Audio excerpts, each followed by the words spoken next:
Welcome back, podcast community. My name is Cam King. This is Three Questions Podcast, episode number 89.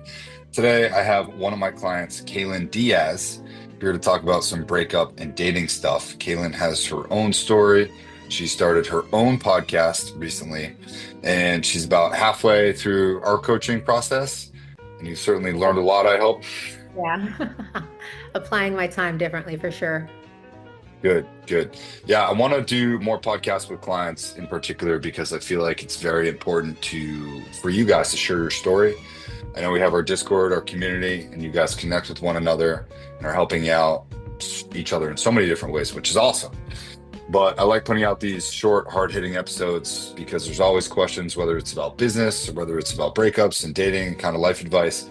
There's so many good podcasts out there that are 1, 2, 3, 4 hours long with all these famous people that have like made it and they're telling you their struggles, which is helpful and it's good.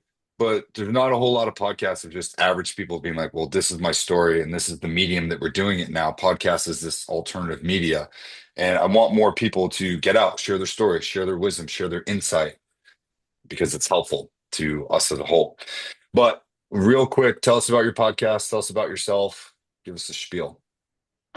So I'm Kaylin. I have been living in the East Coast for my entire life. I was born in New York. My parents trekked to New Jersey, and that's where I've spent the majority of my life. I have just started a new podcast. It's called The Breakup Bible. And basically, what that is geared to provide is for people who are going through it. 9 out of 10 times, you feel like you're the only one going through it or who's ever felt how you feel. And logically, that's just not the truth. However, I intend to hold space for people to share their stories and not just, the healing and the other side, but the truth of getting through it and dealing with those emotions and the dark side of things. Mhm. Agreed. And I know we've spoken about a lot of that in our coaching process as well. And I think that's a great idea, number one, to hold space for that. But I made a video about this on TikTok earlier, just about the platitude that people say, right? Oh, time heals all wounds, everything works out for a reason. That's And not that's true. always pissed me off. Like I was like, I just want a podcast or a story where someone's like, yeah, I fucked everything up. And here's what I learned from that. Like that was the stuff I was craving 5 or 10 years ago. And more people are doing that now, which is great. So Yeah. kudos to you for empowering that. But okay, cool. So let's get into some of the questions. If you're just listening to Three Questions Podcast, and this is your first time here at episode 89, welcome. But we ask three questions to a guest, or if it's just me, solo dolo episodes, I'll give myself 5 minutes to respond to a question, either that was submitted to me, came in from a DM, or I used ChatGPT, said, hey, these are three topics that I've seen this week. Give me three questions I can answer on a podcast. And ChatGPT gives me some good stuff to ask. So I curated these ones for you because I think these are good questions for the overall community. But let's hop into question number one. Are you ready to go? I'm ready. Okay, I'm gonna set my timer for 5 minutes. Fuck Yeah, that. we need that Yeah. time. Well, that's honestly why I created the podcast because I was like, okay, let's get to the point. I want the points. I want the hard hitting stuff, not to force a time constriction on you guys. Because sometimes when I do have guests on here, we'll go for like 30 or 40 minutes because it's just such a good conversation. But give us the meat and potatoes of question number one, which is, do women break up more often than men do? Why or why not? I would say no. I feel like the reason behind that is because more men are avoidant and therefore they don't like conflict, they don't like confrontation, they don't like explaining themselves or getting into deep conversations. So, in relationships, when things are not easy or in their control, the go-to move is just to end the relationship because that's what they can control. And it's also just even if there's nothing wrong in the relationship, where a lot of women feel like, oh my gosh, I didn't see this coming.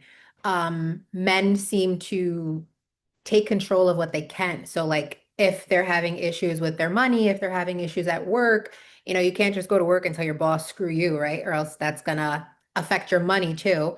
So when things are falling apart in their world, they try to take control of what they can, and you know, majority of the time that is their relationship, and it kind of makes them feel like they're in control of something, even if they're ending, even if it's a good relationship or a bad relationship, that just gives them the feeling like I'm in control of something. Yeah, I just had this conversation with a client, and he he was not loyal to his partner, but they were on a break, and then she found out that he slept with someone on the break, and she like re-ended the relationship. She's the one that initiated the split, right? The break, the quote unquote the break. But I told him, I said, "Hey man, you have to forgive yourself. You're having a tough time from this. Like you made a decision. It wasn't even the wrong decision. You did something because she put you on a break.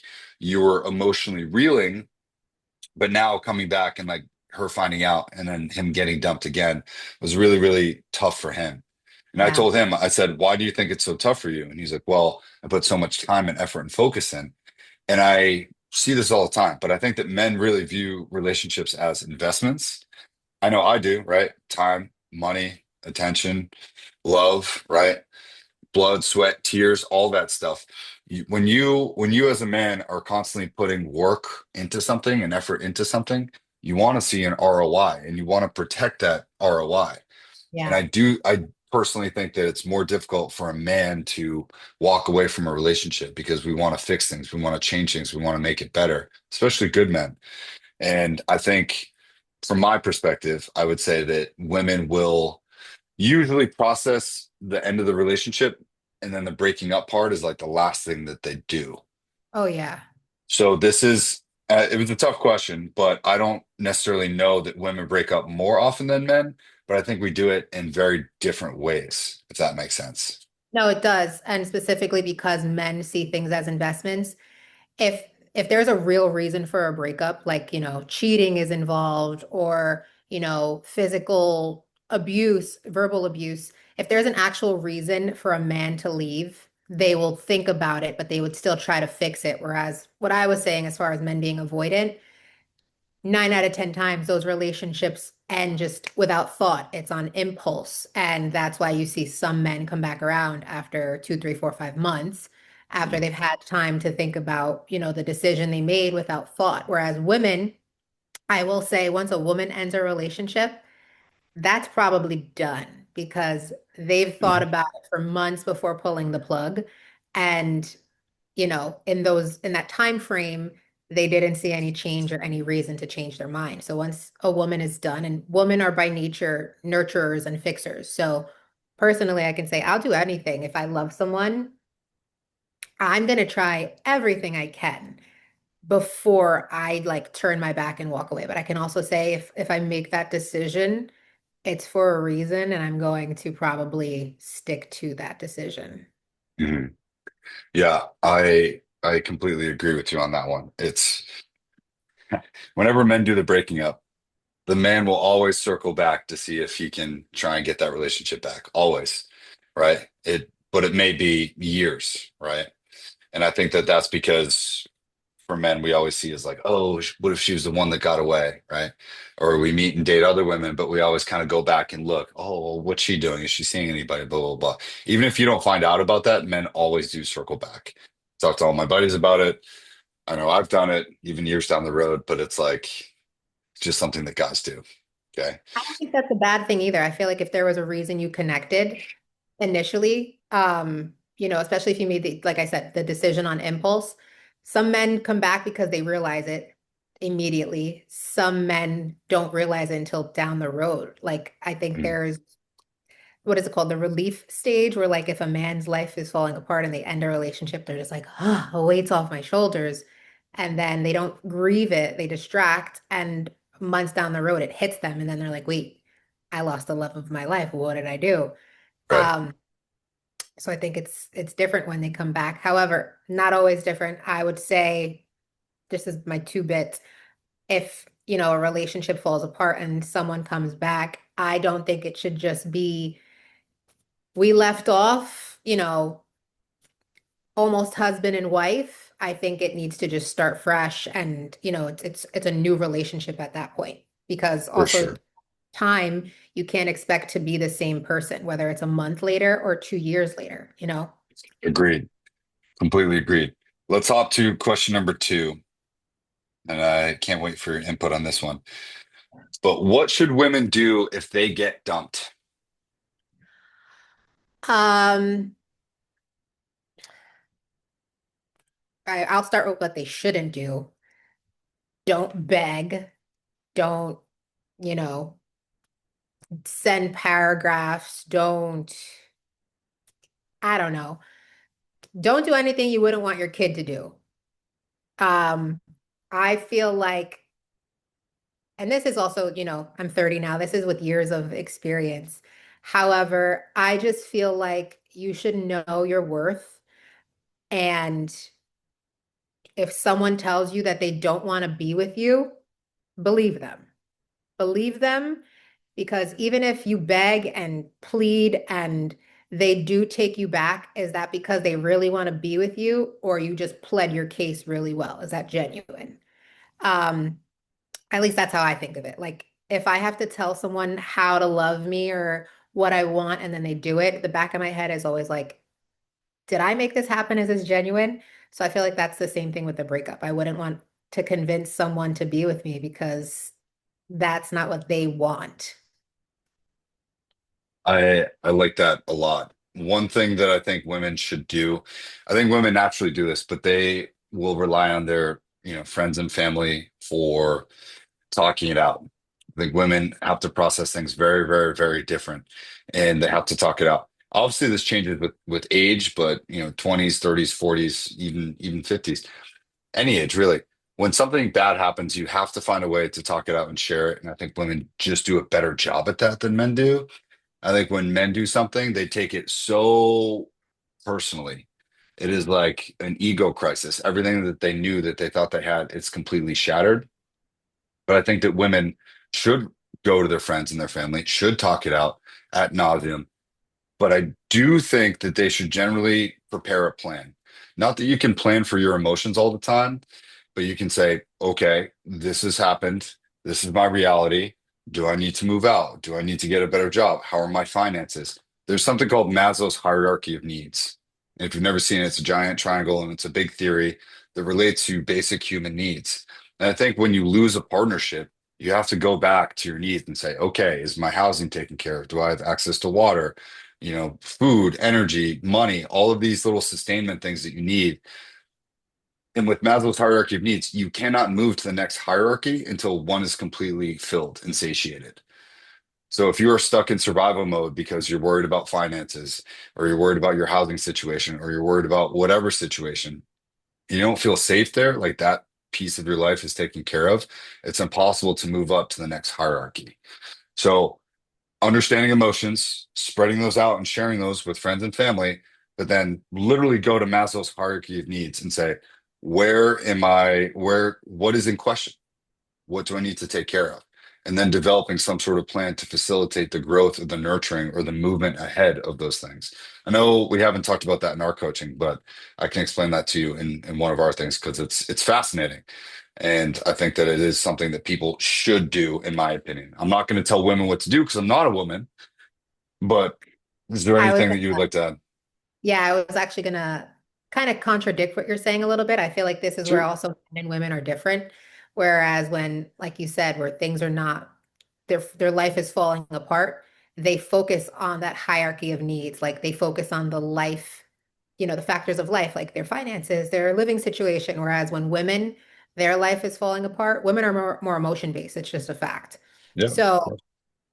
I am a woman, and obviously, I have so many friends that have all gone through heartbreak.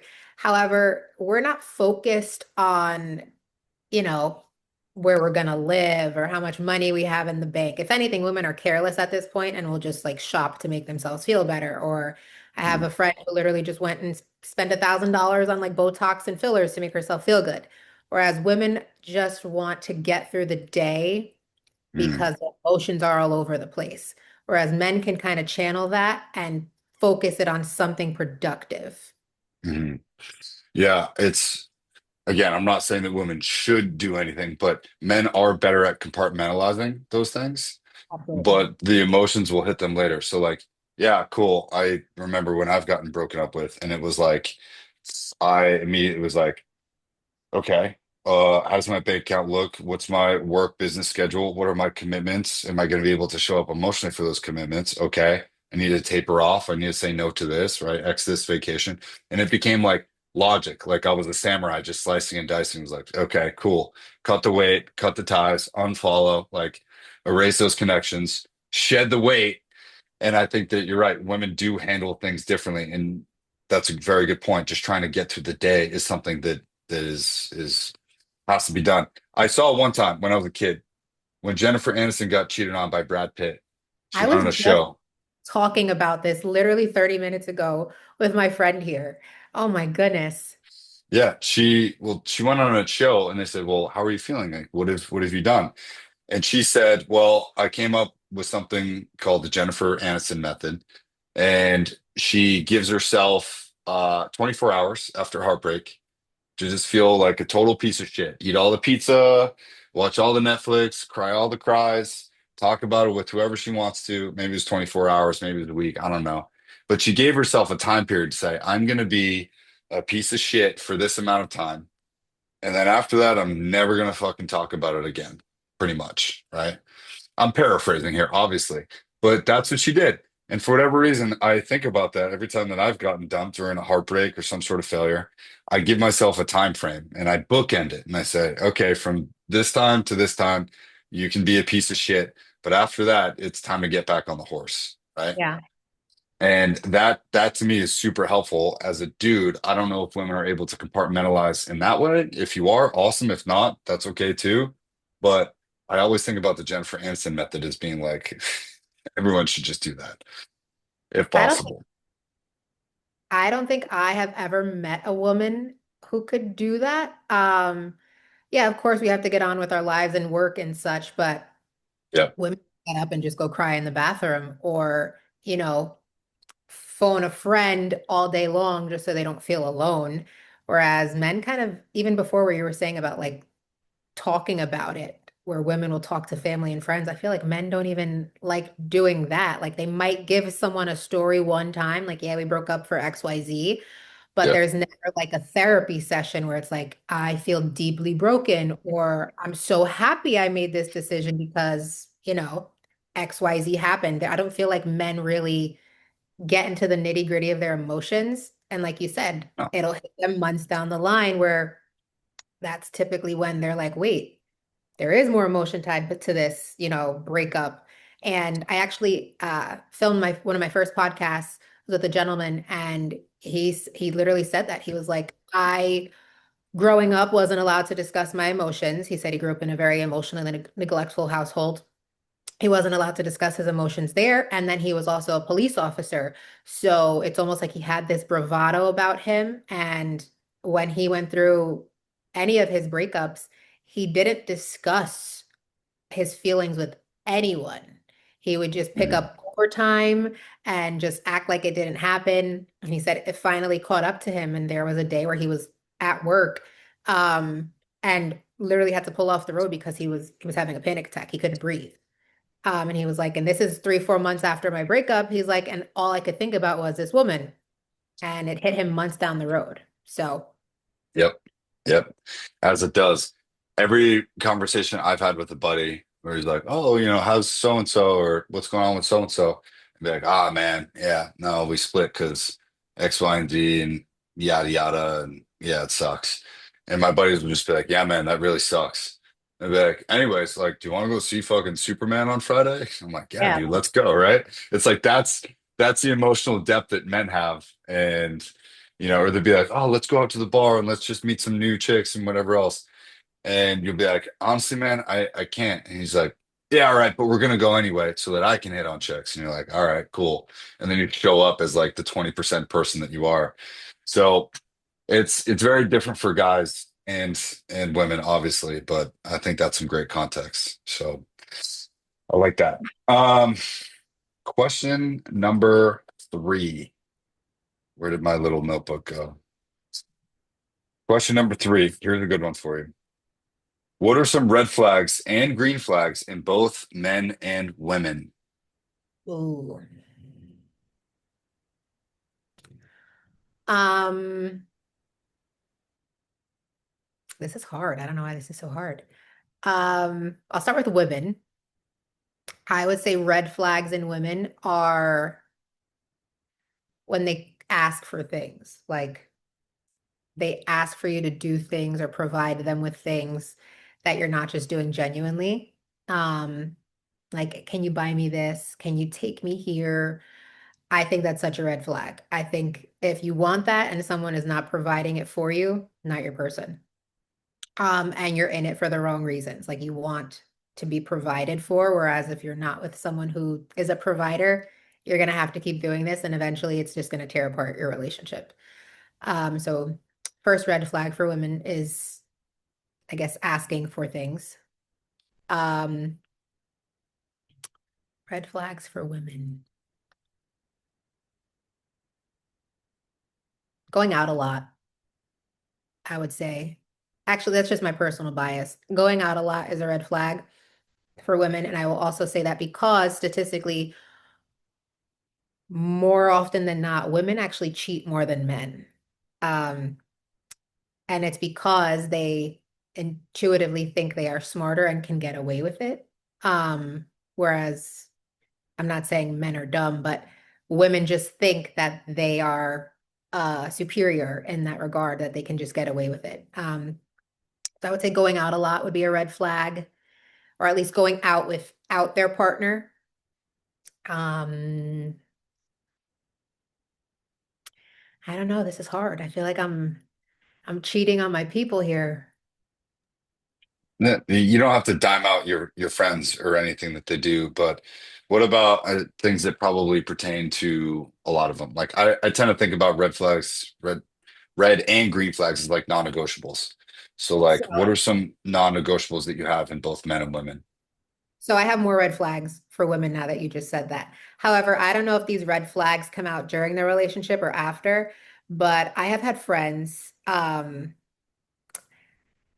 like rage text, just one text, one text, one text, one text, one text. And it's like, why? Like he hasn't answered the first one. You think he's gonna answer the next 10?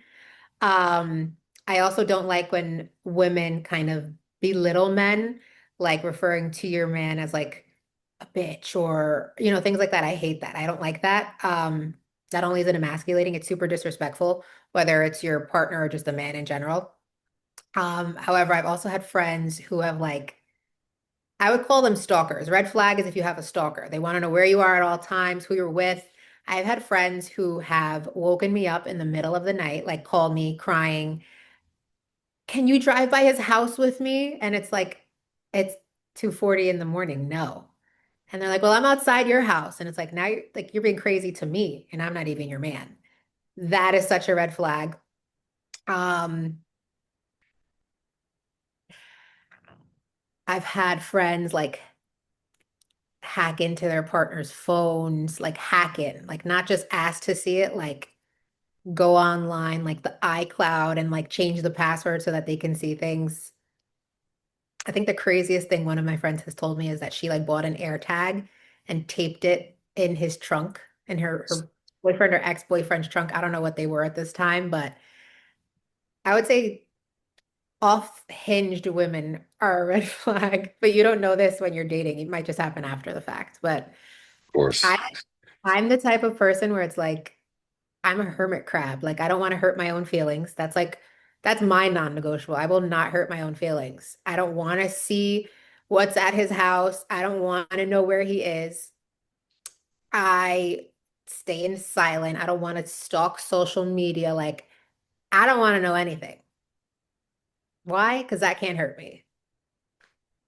Yeah, I being blissful is a win, right? Especially when it comes to this stuff. But curiosity always gets the cat, and I think people tend to have so much anxiety that it almost renders them unable to produce logic and create a logical action based upon their emotions.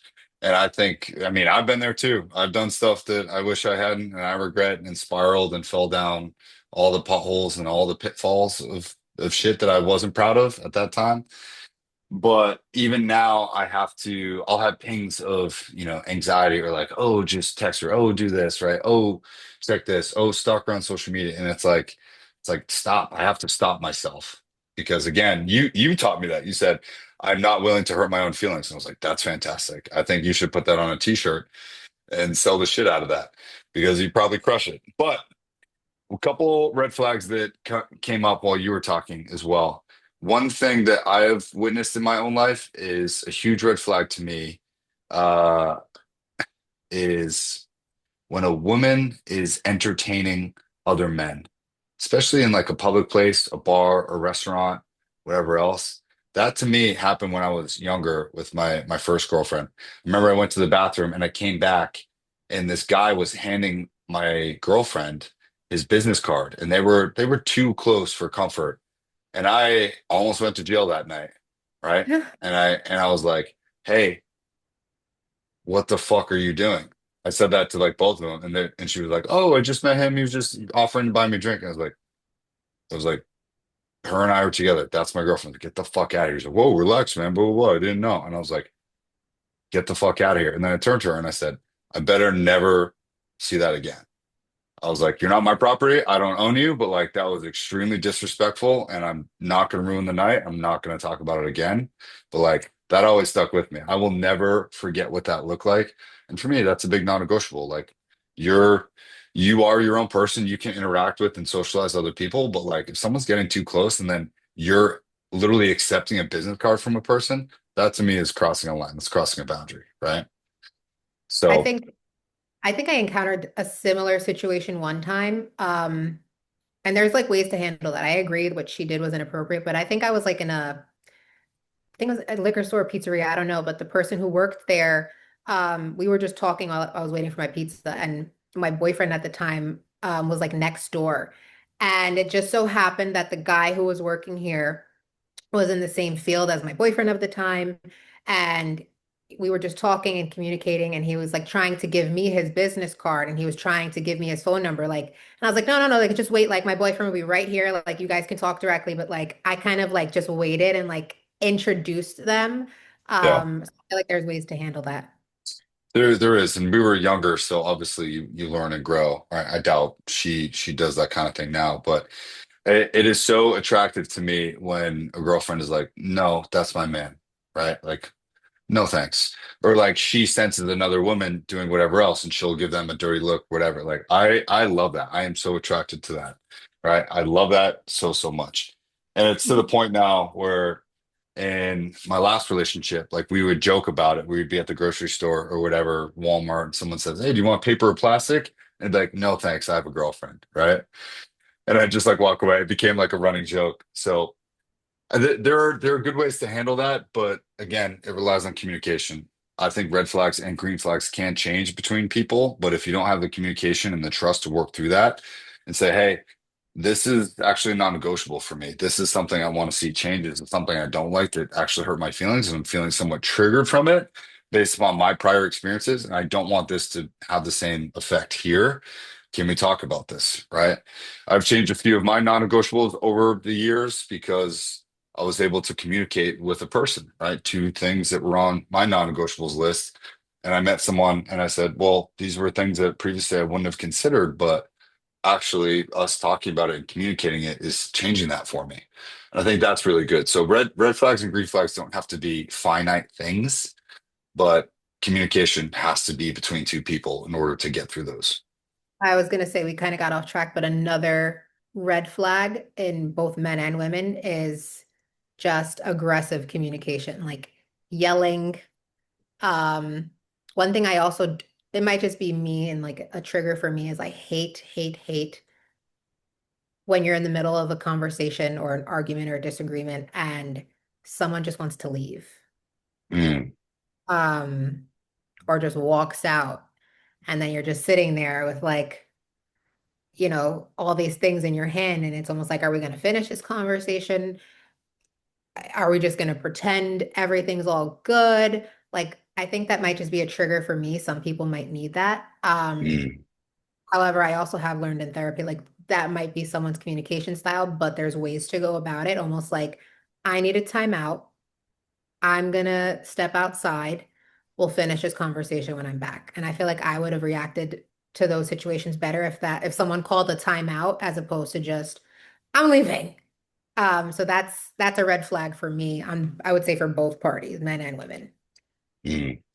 Yeah, I really do agree too. Another red flag, we could probably go back and forth on this all the whole day, but another red flag for me is if I'm explaining to my partner something that I'm upset about, and then they turn that into them being a victim, or like they reflect that back on me, and I'm like, I don't need you to be a victim or even respond. I just need you to listen to this and Right. not feel the need to respond. That to me is a huge red flag. If someone can't work on changing that, I'm out.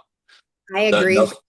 so deeply with that. It's like if I'm telling you like I'm upset about something, I'm just venting. I don't need you to fix that problem unless I ask you like, can you help me with this? I don't need you to give me your opinion, especially if you give it to me and then I'm like, well, I'm just telling you this is how I feel. Like if someone just can't listen, that's a red flag. Yeah. Or they say, well, you're hurt about that, but I'm hurt about this. What they're doing is they're devaluing your emotions, right? They're invalidating your emotions about a certain thing. And then you're like, well, what the fuck did I just open up for? Right. And then you start training yourself to not open up. And then that breeds resentment. And then the next fight is a little bit worse. I can't stand that personally, but whatever. Or, ooh, another good one. This is so good. So for A lot of me, communication ones. yeah, this is a good one. I can't stand like if you are going to be in a serious relationship with someone, you're in your late 20s, 30s, 40s, 50s, and your partner is going to their friends and their family about a problem more often than they're coming to you about it. That is not a mature, serious relationship. That to me is like a huge red flag. And I experienced that a couple different times in a few different relationships. But I said, this for me is an absolute non-negotiable. If you go to your friends and I am the last person to hear about a problem and you are not actively coming to me to work through this together, even if we have opposing views on this and you're just going to your friends and family and then coming to me with your decision based upon their advice, you're not even talking to me about this. I was like, I'm out. Like that tells me everything I need to know. Like doesn't matter how much you love or are attracted to another person. I'm like, I'm out. I have Yeah, to be the person that you come to for conflict resolution. You can't go outside of a relationship to someone for conflict resolution repeatedly and have a healthy relationship. You won't. I guarantee it. So, I agree with that. I luckily haven't had to experience that with any of my partners or like men I've just dated. Luckily, they're all, I would just say, I don't want to call them all emotionally avoidant, but they just either don't tell me about it or it all comes out at once, but they don't yeah. really talk to family or friends. Yeah, guys will do that less often, right? I will go to one guy friend sparingly about one situation, but maybe he doesn't know the entire context of it. But there's no one guy friend that knows everything about my intimate relationships. And I like to keep it that way. Very rarely will I even go to friends and or family, right? My parents. I don't go to my parents anymore about relationship stuff, right? They have their own thing to figure out. They don't need to know my business all the time unless I'm really like, holy fuck, I'm kind of lost here and I just need some advice. I'll go to my dad because he's wicked smart. But um, yeah, I completely agree. If someone just doesn't align their words and their actions, they can't follow through and they can't step up to the plate and sit with you in the fire sometimes, they're not your person. You Yeah. don't belong with them, right? See ya. Doesn't matter how much you like them, doesn't matter how much you're attracted or how many years you even have with that person. If they can't sit with you in the fire sometimes, they ain't your person. Yeah. I will also, talking about being in the fire, one thing I absolutely hate is like causing a scene. So, Yeah. one thing I almost expect out of my partners is like in the moment, even if I'm wrong, and I do it for my partners all the time, if they're wrong, I'll let them be wrong and like almost like have their back. But Yeah. behind closed doors, I will correct them. And also, if let's just say, I don't like something that was said or they don't like something that was said. I don't like it when my partner's like, why would you say that? Like, just roll with it. My problem is I have resting bitch face and my face gives everything away. So even if I'm not talking about it, my face will tell you. But I won't say anything until like we're in the car or like behind closed doors. And I hate, hate, hate when people I've dated kind of just like start something in public. And it's like, okay, like I hate that. Yeah, I that reminds me. One time I was on a hike in Colorado with my girlfriend, and we were like, I don't know, 6, 8 miles in, and there was another person, and this person stopped. Like, I have a German Shepherd, and they stopped, and they're like, "Oh my God, can you please put your dog on a leash?" My dog was like 6. She's chill. She's so nice, and the trail was clearly wide enough for us. And I was like, "No, thanks," and I just kept walking. And my girlfriend's like, Camp, you need to put her on a leash. Like, you need to put Sadie on a leash. And I was like, no. Right. And my girlfriend started causing a scene. This lady is now yelling and pulling and like screaming, thinking she's going to be attacked. And I was like, now I have two people yelling at me to do something. And I was like, I'm not doing this. And I just, 5 seconds later, I was already past this woman. Everything Yeah. was fine. And my girlfriend continued to cause the scene after that. And I was like, look, even if I was wrong, which I was wrong, you should have had my back. Right. I said, okay, next time I'll do that. But like, I need you to not be who you were that time. That to me is super, super important. That is like such a green flag for men, is if a woman can have your back, know you're wrong, and then later be like, hey, babe, let's do that a little bit different next time. Right. That is super, super attractive in terms of green flags for guys. Yep. So good on you. But hey, that's all we got for Three Questions podcast. That was longer. Sometimes we have good flow. A lot of good Well, things were said. Why don't you tell us how to reach out to you? Tell us where to find you, your podcast. Tell us everything, Kate. I can be reached via email at breakupbiblepod@gmail.com. You can follow the TikTok, which is the Breakup Bible Pod. There will be an Instagram very soon. However, my personal TikTok is KD, but it's spelled QUE_DI. And yeah, if anyone wants to be on the podcast and share their stories, everyone is welcome. And I would hope to have you on. Sounds awesome. Yeah, send me the links. I'll put this in the description for this podcast when I get to editing it. But it was a pleasure having you on. I know I'll talk to you soon regardless. And we'll have to do this again sometime, okay?